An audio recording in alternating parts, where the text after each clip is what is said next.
रहमल्लाहु मन क़रअल फ़ातिहा।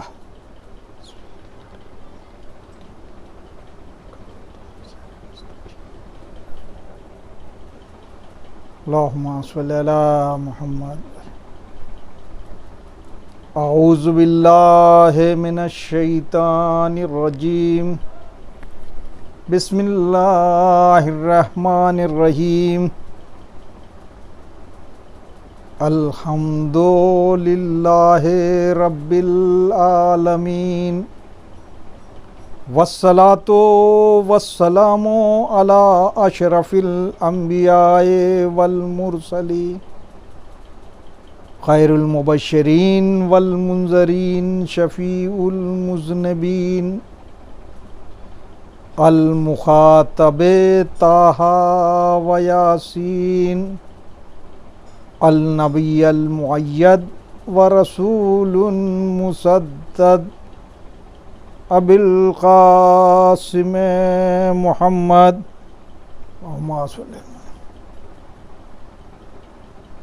वाला आलिहि तय्यबीन ताहिरीन अल मासूमीन अल मज़लूमीन वलानतुल्लाहि अला आदाइहिम अजमईन मिन यौमिना हाज़ा इला यौमिद्दीन। अम्मा बाद फ़क़त क़ाल अल्लाहु तबारक व तआला फ़ी मुहकमे किताबिहिल मुबीन वल फ़ुरक़ानिल हमीद व क़ौलुहुल हक़। बिस्मिल्लाहिर रहमानिर रहीम।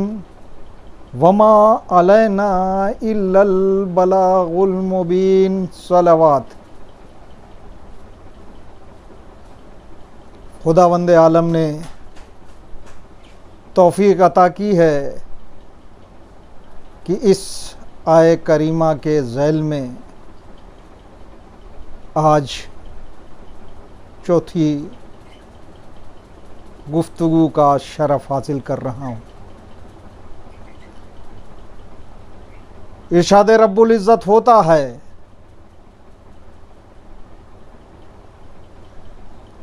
हमारे लिए बस इतना ज़रूरी है कि हम पहुंचा दें। यह है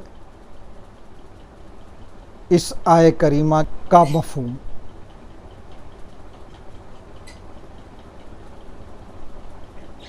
यानी अल्लाह अपने नबियों से, अपने रसूलों से, अपने इमामों से सिर्फ इतना काम लेना चाहता है कि वो उसके अहकाम को उसके बंदों तक पहुंचा दें, क्योंकि बंदों की रसाई सीधे खुदा तक नहीं। आप कहेंगे कि खुदा तो सबके करीब है, खुदा तो शरक से करीब है। हम कहेंगे सही है, लेकिन जब तक मार्फते खुदा नहीं होगी, जब तक आप खुदा को पहचानेंगे नहीं, तब तक खुदा तक पहुंच नहीं सकते। बच्चों के लिए मिसाल दे दूं, अगर उन्हें छत पर चढ़ना है, पहली मंजिल पे जाना है, दूसरी मंजिल पे जाना है, तीसरी मंजिल पे जाना है, या इससे ऊपरी मंजिल पे जाना है, तो क्या करेंगे?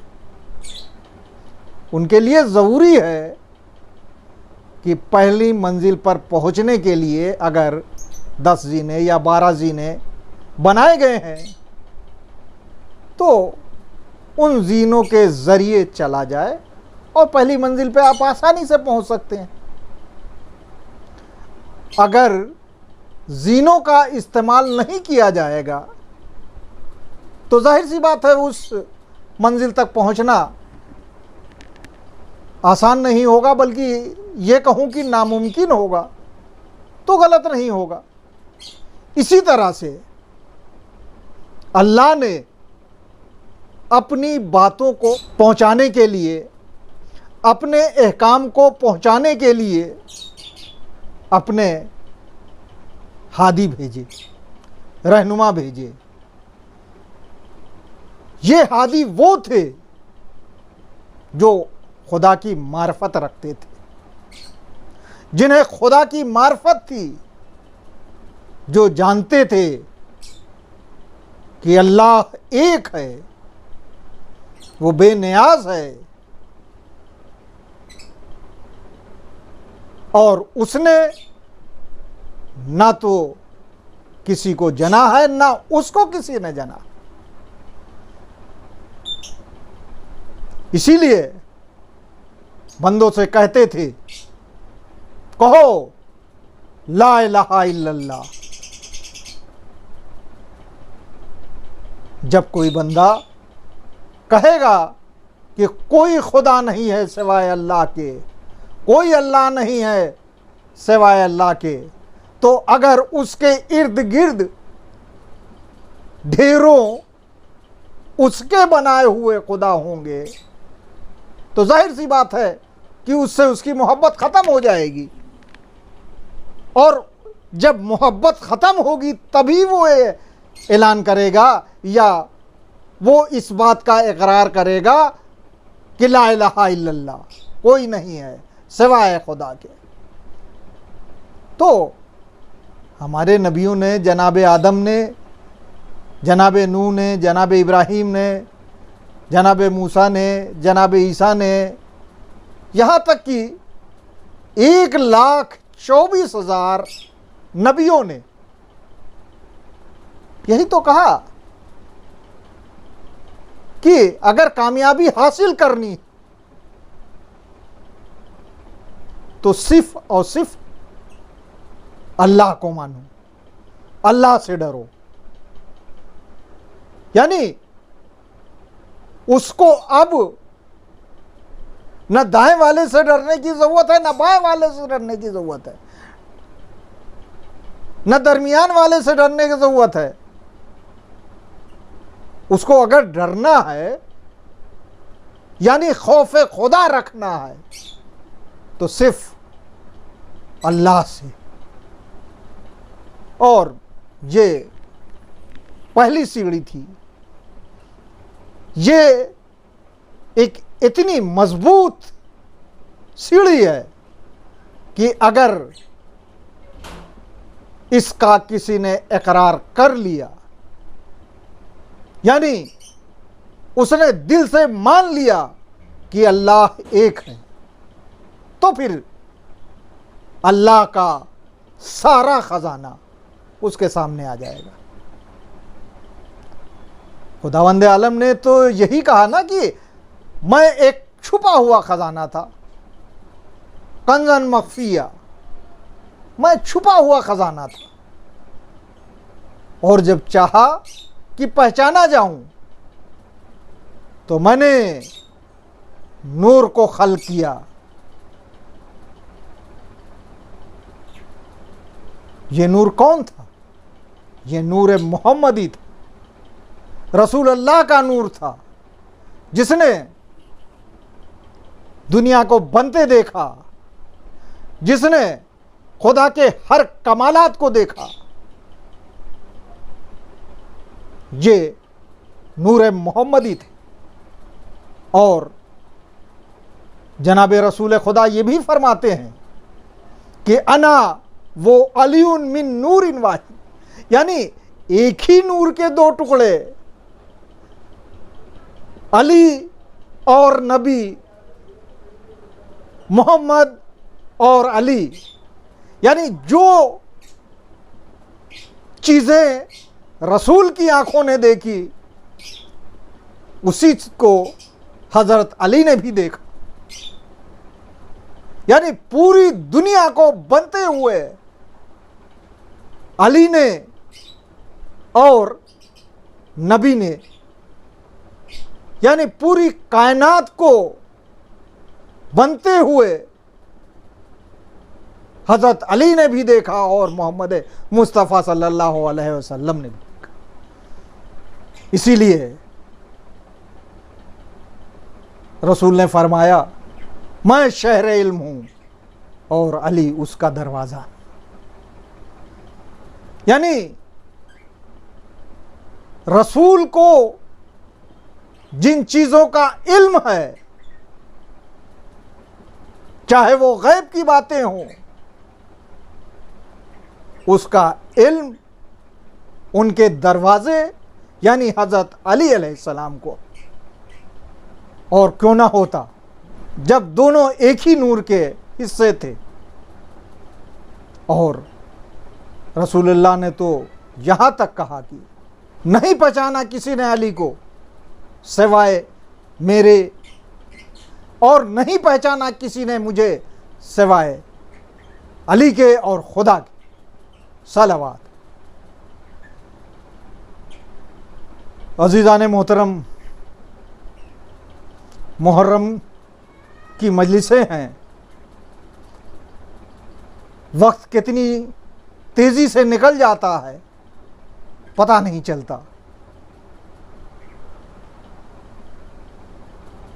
हम सबकी हिदायत के लिए नबी भेजे गए, रसूल भेजे गए, इमाम भेजे गए, और उनका काम था कि वो हम तक बातों को पहुंचा दें, एकाम खुदा को पहुंचा दें। तकरार की ज़रूरत नहीं, उन्होंने पहुंचा दिया। मानना या ना मानना ये बंदे का, ये बंदे के इख्तियार में है कि वो उसे माने या ना माने। उन्होंने बता दिया कि खुदा एक है, चाहो तो मानो, ना चाहो तो 360 को मानो, 365 को मानो।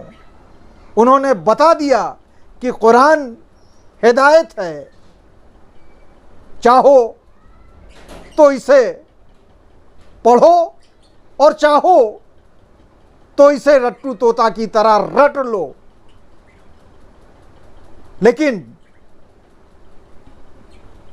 हमारे नबी ने बता दिया कि कुरान रटने की चीज नहीं है, ठहर ठहर के पढ़ने की चीज है। उसके मानी और मतालिब पर गौर किया जाएगा। ये नहीं कि कोई बीमार हो गया है तो उसके सिधाने बैठ के सूरह यासीन या दूसरे सूरों की तिलावत कर दी जाए, फायदा वहां भी देगा। लेकिन ये कुरान इसलिए उतारा गया है ताकि लोग इससे हिदायत हासिल करें।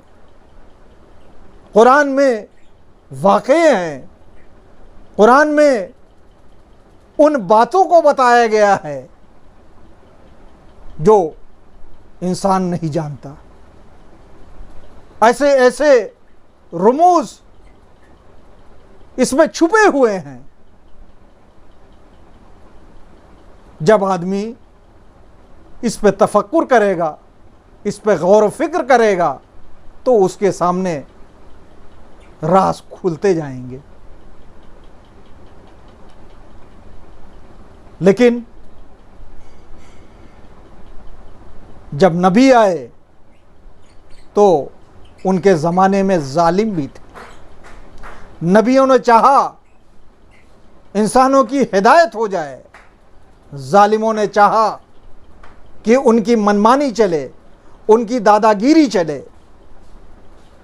और नबी अपना काम न करने पाए। लोगों को भड़काया गया, लोगों को समझने नहीं दिया गया। ये सिलसिला आज तक जारी है। जनाब रसूल खुदा ने जो तबलीग की है, ऐसी तबलीग कोई नहीं कर सकता। लेकिन उनके बीच भी मुखबिर बैठे हुए थे जो इस्लाम का कलमा ज़बानी पढ़े हुए थे। आज समझ में आ रहा होगा लोगों को, जब ईरान का इनकलाब देख रहे हैं, ईरान की जंग देख रहे हैं कि मोसाद के कितने एजेंट ईरान के फौजियों में और ऐसी ऐसी जगहों पे बैठे हुए थे जहां उनको नहीं होना चाहिए था, लेकिन किन्हीं न किन्हीं वजहों से वो वहां बैठे हुए थे और ईरान को खोखला करने का काम कर रहे थे। इसका अंदाजा तब हुआ जब यहां की खबरें वहां जाने लगी और वहां से ऐसे ऐसे कारनामे किए गए जिसकी बिना पर ईरान को नुकसान हुआ, जानी नुकसान हुआ, माली नुकसान हुआ और हर तरह का नुकसान हुआ। फिर ईरान को समझ में आया कि वो अपनी आस्तीनों में देखें कैसे कैसे सांप बैठे हुए हैं, और जब तलाशा गया तो चेहरे सामने आ गए। इसीलिए ज़रूरत है कि तारीख को सीधे सीधे मत पढ़ो, तारीख में देखो कि तारीख के गद्दार कौन है, इस्लाम के गद्दार कौन है और उन्होंने इस्लाम को किस किस तरीके से नुकसान पहुंचाया है। अगर इस्लाम में गद्दार न बैठे होते, गद्दारों ने दीमक की तरह से नुकसान न पहुंचाया होता, तो शायद ये इस्लाम पूरी दुनिया पर राज कर रहा होता, लोगों को हिदायत दे रहा होता और आज भुखमरी ना होती, आज तबाही ना होती, आज लोगों के जहन खुले होते, आज कोई यतीमों का माल न खा रहा होता, आज कोई गरीबों को सता ना रहा होता, आज कोई यतीमों को, बेवाओं को और बेघर वालों को ये कहकर धोखा न दे रहा होता कि तुम्हें मकान देंगे, तुम्हें प्लाट देंगे। ये सब धोखाधड़ी इस्लाम में जायज नहीं। यानी जो ये कर रहा है वो खुल्लम खुल्ला अपने दीन का मजाक उड़वा रहा और दीन को नुकसान पहुंचा रहा। अजीज़ान मोहतरम, आज जो तस्वीर दिख रही है, आज जो मस्जिदों से अजानें आ रही हैं, आज जो मस्जिदों में जमातें खड़ी हो रही हैं, नमाजें हो रही हैं, दुआएं हो रही हैं, ये सब हुसैन इब्ने अली का सदका है। अगर उन्होंने कुर्बानी न दी होती तो शायद यजीदी इस्लाम होता, अल्लाह का दीन न होता, जिस दीन के लिए खुदा ने फरमाया इन्नद दीना इंदल्लाहिल इस्लाम, जिस दीन की तबलीग जनाब आदम से लेकर जनाब खातम ने की, वो दीन न होता। क्योंकि दीन को तो बर्बाद किया जा रहा था। इसीलिए रसूल का निवासा उठ खड़ा हुआ, उसने देखा बंदर नचाने वाले, बदकारी करने वाले, जुआ खेलने वाले अपने को खलीफा बता रहे हैं, अपने को रसूल का नायब बता रहे हैं। उससे सहा न गया, क्योंकि उसने रसूल से वादा किया था, ए नाना मैं आपके दीन को बचाऊंगा, भले ही इस दीन को बचाने के लिए मुझे अपना सर देना पड़े, मुझे अपनी बहनों की चादर देनी पड़े, हमें अपनी बहनों के बाजुओं में रसन बंधवानी पड़े, हमें आपकी शबीह जनाब अली अकबर के सीने पर बर्छी का फल देखना पड़े, हमें अपने भाई कासिम की लाश के टुकड़े देखने पड़े, हमें अपने नन्हे अली असगर के गले पर हुरमुला का तीर देखना पड़े, हमें अपने भांजो ओनो मोहम्मद के गले को कटते हुए देखना पड़े। लेकिन हम दीन बचाने के लिए पीछे नहीं हटेंगे। ए नाना हम आपका दीन बचाएंगे। और इसी मकसद के लिए हुसैन का काफिला 2 मुहर्रम को वारिद करबला हो गए। रो लीजिए, अब ये दिन पलट के नहीं आएंगे। अगले साल जो जिंदा रहेगा वो फिर ये गम मनाएगा। ए पालने वाले, हुसैन के सदक़े में जो हुसैन का गम मना रहे हैं, इन्हें तूले उम्र देना ताकि इनके हाथ हुसैन का मातम कर सकें, ताकि इनकी आंखें हुसैन के गम में नम हो सकें। आज़ादारान हुसैन 2 मुहर्रम को करबला में हुसैन का काफिला पहुंच गया। फौजी आ रहे हैं, एक तरफ फौजियों की कसरत है, तो दूसरी तरफ इमाम हुसैन अलैहिस्सलाम के चंद असहाब हैं, अजीज हैं, अकरबा हैं, और इमाम हुसैन अलैहिस्सलाम इस फिक्र में है कि अब उनकी नुसरत के लिए कौन आएगा। हबीब इब्ने मज़ाहिर जो इमाम हुसैन के बचपन के दोस्त थे, उन्हें खत लिखकर हालात से मुत्तला किया जाता है। कासिद जब हबीब इब्ने मज़ाहिर के घर पर पहुंचता तो हबीब इब्ने मज़ाहिर खाना खा रहे होते हैं। जैसे ही दक्कुल बाब किया कासिद ने, हबीब ने पूछा, कौन है? कासिद कहता है, अना बुरीदुल हुसैन, मैं हुसैन का कासिद हूँ। जनाब हबीब फौरन बाहर आए और उससे खत लिया, खत को चाक किया, आंखों से लगाया, बोसा दिया। उसमें लिखा था, ऐ हबीब, ऐ रजले फ़कीह, मेरे बचपन के दोस्त हबीब, हुसैन नरग़े आदा में गिर चुका।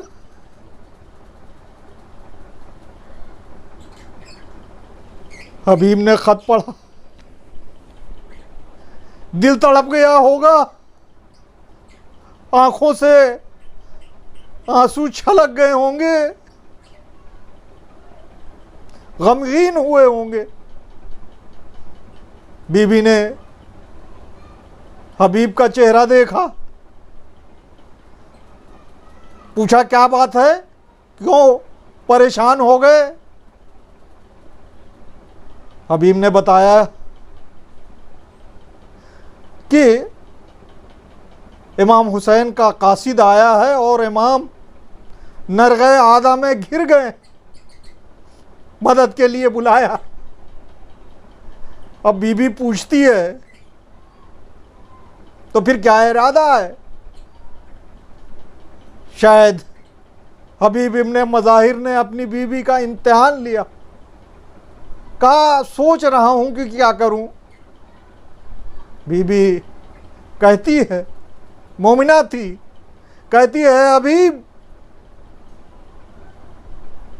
तुम अपना लिबास मुझे दो, मेरा लिबास तुम पहनो, तुम घर में रहो, मैं आका हुसैन की मदद के लिए, मैं आका हुसैन की नुसरत के लिए करबला जाऊंगी। ये सुनना था कि हबीब बीबी को दुआएं देने लगते हैं, सामाने सफ़र तैयार होता है और हबीब जल्दी जल्दी करबला पहुंचने की फिराक में हैं और करबला पहुंच गए। आज़ादाराने हुसैन, हुसैन को कितनी तसल्ली मिली होगी जब देखा होगा कि बचपन का दोस्त आ गया। आज़ादाराने हुसैन हबीब आ गए। रो लीजिए, क्योंकि ये बूढ़ा दोस्त जहां अली अकबर के सीने पर बर्छी लगेगी, जहां कासिम की लाश घोड़ों से पामाल होगी, जहां अली असगर के गले पे हुरमुला का तीर चलेगा, जहां अब्बास के बाजुओं को काटा जाएगा, वहीं हुसैन के इस मेहमान बूढ़े हबीब की गर्दन पर खंजर चलेगा। इन्ना लिल्लाह व इन्ना इलैहि राजिऊन। रज़न बेक़ज़ाई तस्लीमन ले अमरे। परवरदिगारा, इस खलील सी इबादत को कबूल फरमा ले। ए परवरदिगार, तुझे मोहम्मद व आले मोहम्मद का वास्ता हमारे इमाम का जल्द अज जल्द ज़हूर हो, ताकि दुनिया इंसाफ से भर सके। आपसे गुजारिश है कि इस चैनल को सब्सक्राइब करें, लाइक करें, शेयर करें और कमेंट करें।